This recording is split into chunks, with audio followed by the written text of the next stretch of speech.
جی السلام علیکم ارشی بات آپ کا سوال کا جواب تو خیر بڑا اچھا ہے، چھوٹا سا ہی ہے۔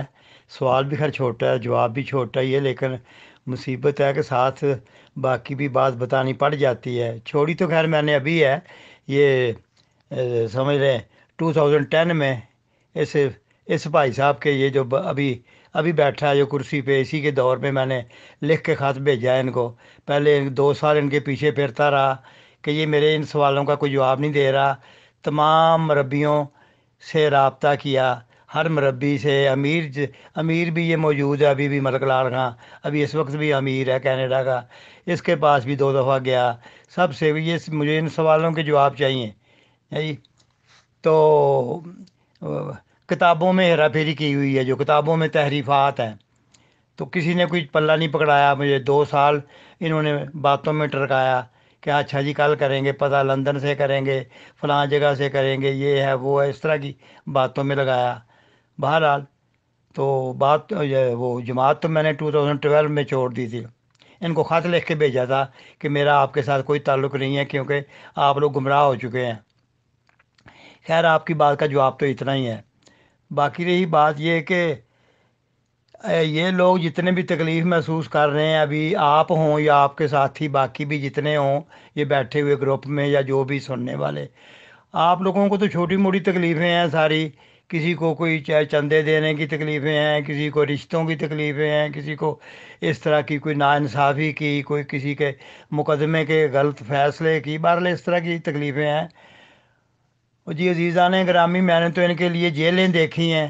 اپنی بڑی اچھی نوکری وہاں پہ ملازمت تھی میری اچھی، ایک آفیسر گریڈ میں پاکستان میں جاب کرتے کرتے اس کو وہاں سے استعفیٰ دے کے مجھے بیرون ملک جانا پڑا۔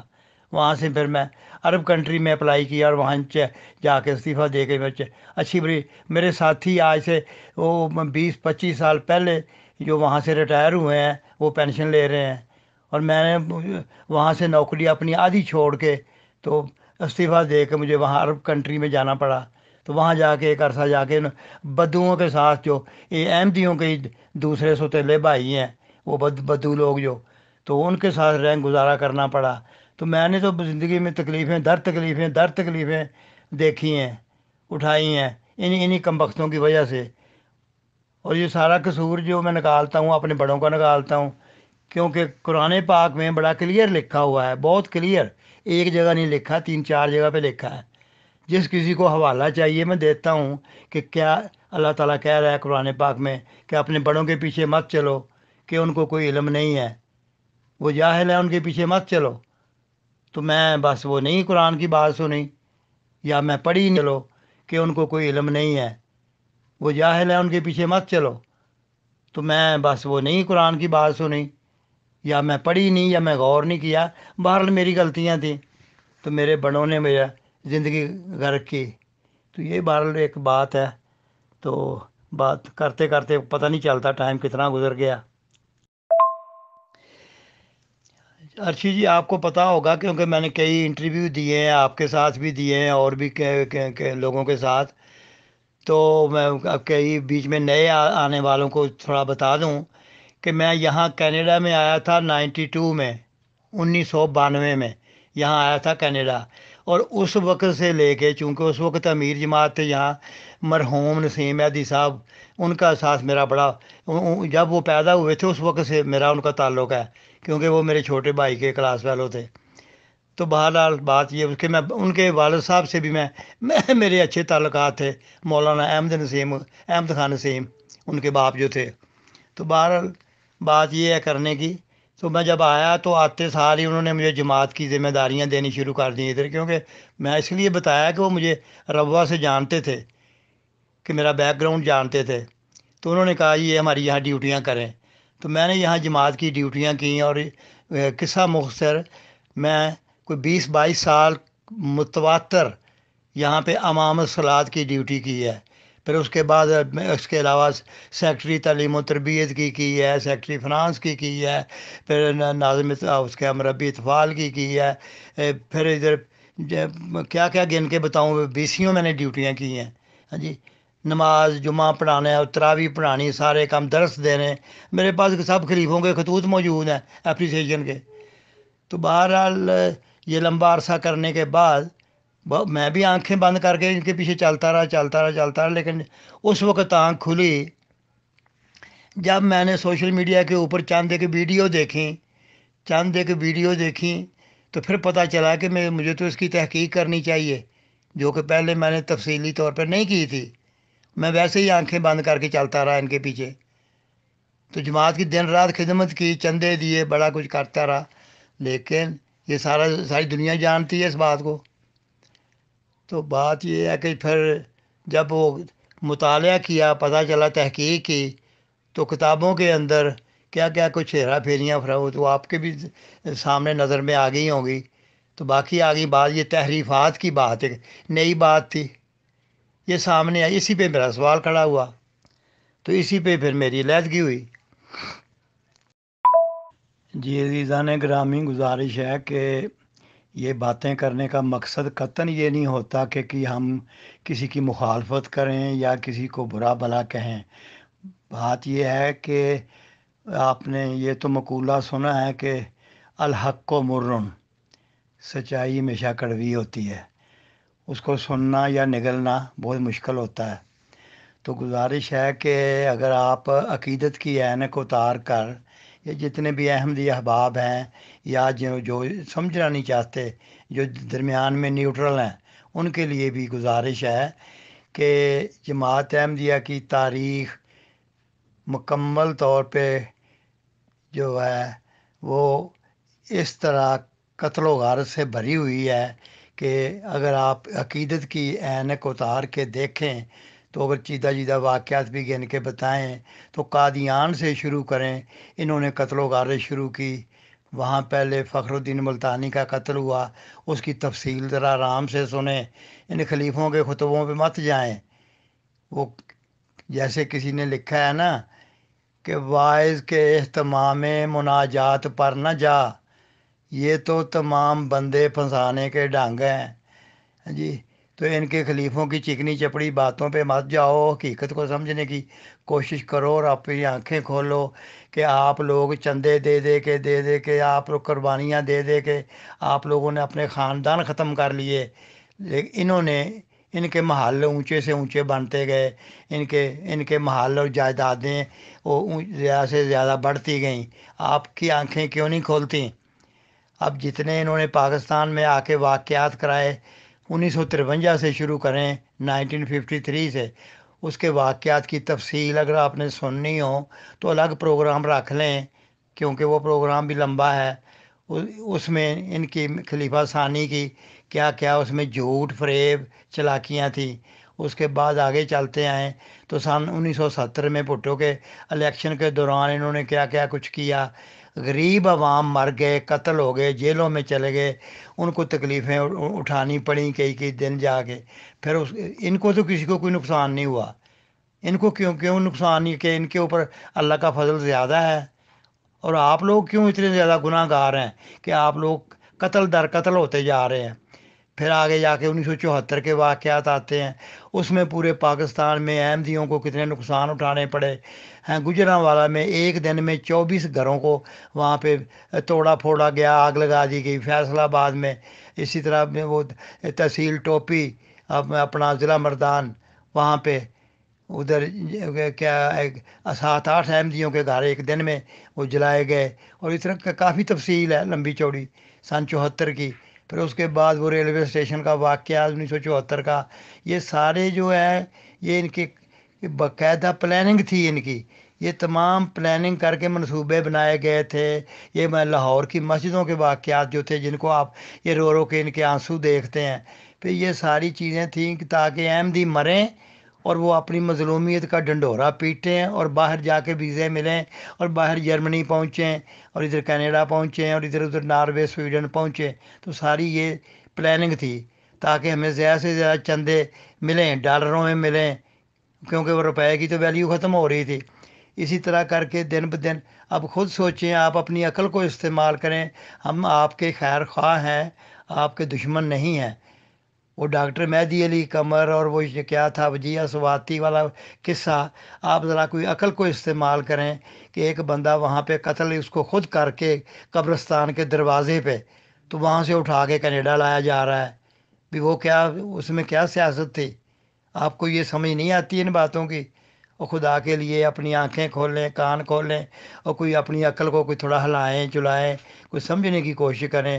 ہم آپ کے دشمن نہیں ہیں بھائی، ہم آپ کے دشمن نہیں ہیں، آپ کو سمجھا رہے ہیں۔ اور اس کے علاوہ لاکھوں واقعات ہیں آپ کو۔ اب بات یہ اتنی لمبی ہو جاتی ہے، یا تو پورا کہیں رکھیں نا ٹائم، تو تاکہ کوئی 2 گھنٹے کا پروگرام کریں، وہ تو 2 گھنٹے بھی تھوڑے ہیں۔ 130 سال کی تاریخ ہے ان کی، ان کم بختوں کی۔ انہوں نے قتل و غارت کا بازار گرم کرا۔ آپ کو یہ کیوں نظر نہیں آتا کہ آپ دن بدن غریب ہوتے جا رہے ہیں، اور ان کے محلات اونچے سے اونچے ہوتے جا رہے ہیں؟ یہ کیا وجہ ہے؟ یہ کون سی برکت ہے بھائی؟ اور یہ لوگ کام بھی کوئی نہیں کرتے، اور چندوں پہ سارا خاندان پل رہا ہے۔ مسیح موت کا سارا خاندان چندوں کے اوپر پل رہا ہے۔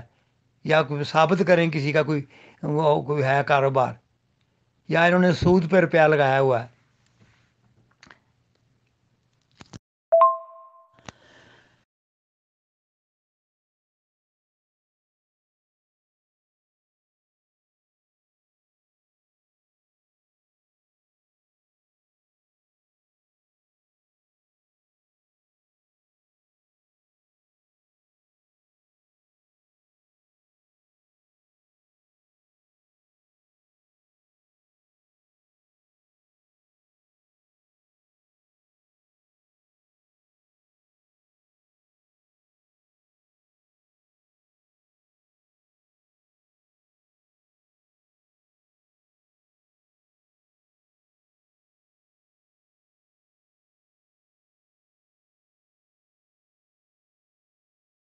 ان تھے اور مختلف عہدوں پہ کام بھی کر رہے تھے، تو اس وقت آپ کو کبھی اس بات کا اندازہ ہوا تھا کہ موریلٹی کے لحاظ سے اس جماعت میں یہ جو کچھ گندی قسم کی عادات وغیرہ تھیں، جنسی رویے بچوں کے ساتھ بھی اور آپس میں بھی اور اس طرح کی چیزیں، تو آپ کو ان باتوں کا کوئی اندازہ ہوا کہ ایسی چیزیں ہیں موجود؟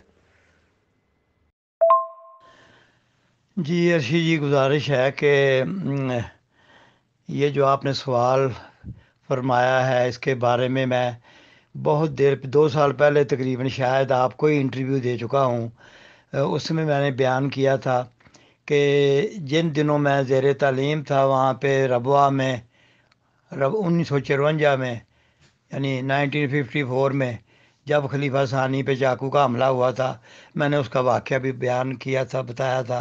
ان دنوں میں وہاں پہ ہائی اسکول میں تھا، ربوہ تعلیم الاسلام ہائی اسکول میں۔ تو میں نے بڑا کلیئر یہ بات بتائی تھی، مجھے تو اچھی طرح یاد ہے کہ اس وقت یہ جو ہے، اب کیا میں کہوں، قوم لوط والا معاملہ، یہ جس کو لواطت کہتے ہیں، یہ وہاں پہ لیگل تھی، لیگل، یہ جائز تھی وہاں پہ۔ یہ باقاعدہ اوپنلی لوگ بڑا اس کو فخر محسوس کرتے تھے۔ یہ جتنے بھی مربیان اور یہ وہ مولوی شولوی، وہ اتنے جو بھی لوگ تھے، یہ اب مولوی غلام باری صاحب تو بڑے مشہور ہیں نا اس معاملے میں، وہ وہاں پہ حدیث کے عالم تھے، ادھر جامعۃ المبشرین میں۔ اس طرح کر کے اور بھی کئی تھے۔ بہرحال میں وہ دیگ میں سے ایک دانہ ہی آپ کو بتا دیتا ہوں، وہی اس کے بعد باقیوں کا بھی آپ کو پتہ چل جائے گا۔ تو یہ تو اس وقت یہ کاروبار بڑا عروج پہ تھا اور قابل فخر سمجھا جاتا تھا یہ لواطت کو۔ تو اس کے لیے کوئی بعد میں بات کرنی، میرا خیال ہے وہ اتنی اہمیت نہیں رکھتی، کیونکہ احمدیوں کے اندر یہ اس وقت ہی بہت عروج پہ تھا یہ کام۔ یہ اب خلیفہ ثانی کے زمانے کی بات ہے۔ تو اس کے بعد لوگوں نے اپنے طور پہ اگر اس سے توبہ کی ہو تو وہ ٹھیک ہے، کی ہوگی، اس پہ ہم کسی پہ شک نہیں کرتے۔ لیکن بہرحال کوئی نہ کوئی جو اس کے اثرات ہیں وہ تو آگے آگے وہ اس میں خاندانی طور پہ چلتے جاتے ہیں نا، آگے آگے بھی کوئی بھی بیماری ہو اس کے اثرات تو آگے آگے، تو وہ پھر چلتے گئے، چلتے تھوڑے تھوڑے۔ تو رہی بات میرے علم ہونے کی، ہاں میرے علم میں ہیں باتیں اس طرح کی، لیکن اب مسئلہ یہ تھا کہ وہ بلی کے گلے میں گھنٹی کون باندھے؟ بات تو یہاں آتی ہے کہ یہاں پہ انہوں نے اس قدر سخت قوانین بنائے، آپ کو بھی پتہ ہے کہ بھی کوئی کسی طرح کا نہ تو شکایت کر سکتا ہے بندہ، نہ کوئی سوال کر سکتا ہے۔ اگر کوئی سوال کرے زیادہ بار بار، دو دو تین تین دفعہ بار بار ایک سوال کو رپیٹ کیا جائے تو اس کا مقاطعہ کر دیا جاتا ہے، بس جی۔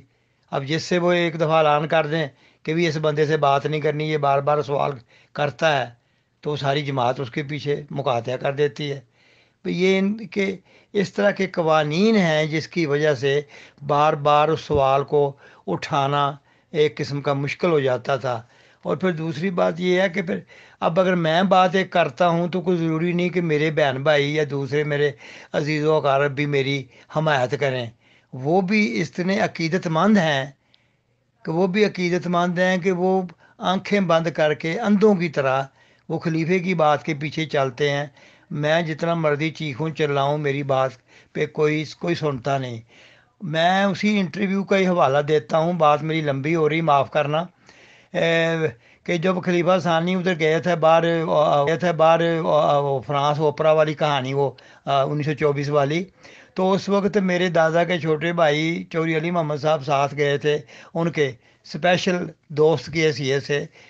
تو وہاں پہ انہوں نے جو دیکھا کیا، وہ فرانس اوپرا، تو اوپرا تو خیر دیکھا، دیکھنے کے بعد انہوں نے آ کے قادیان میں آتے ہی استعفیٰ دے کے الگ ہو گئے تھے کہ خلیفہ صاحب میں اپنا میری کو مجبوریاں ہیں، میں آپ کے ساتھ نہیں کام کر سکتا۔ لیکن انہوں نے گھر والوں کو نہیں بتایا کہ بہن بھائیوں کو، اسی ڈر سے نہیں بتایا کہ وہ سارے خلیفہ کی حمایت میں میری مخالفت کریں گے۔ تو اس لیے خاندان میں تفرقے سے بچنے کے لیے وہ ساری عمر بیچارے خاموش رہے۔ تو یہ ہوتی ہے بات، یہ بڑی مجبوریاں ہوتی ہیں۔ اب بھی میرا یہ حال ہے، جب سے میں نے جماعت کو چھوڑا ہے، آپ کو میں کیا بتاؤں، میرے حقیقی بہن بھائی یہاں جرمنی میں ہیں۔ جرمنی میں میرے حقیقی بہن بھائی ہیں، وہ کئی سالوں سے میرے ساتھ بات نہیں کرتے۔ پاکستان میں ہیں، وہ میرے آسٹریلیا میں ہیں، میرے حقیقی بہن بھائی، وہ میرے ساتھ نہیں بات کرتے۔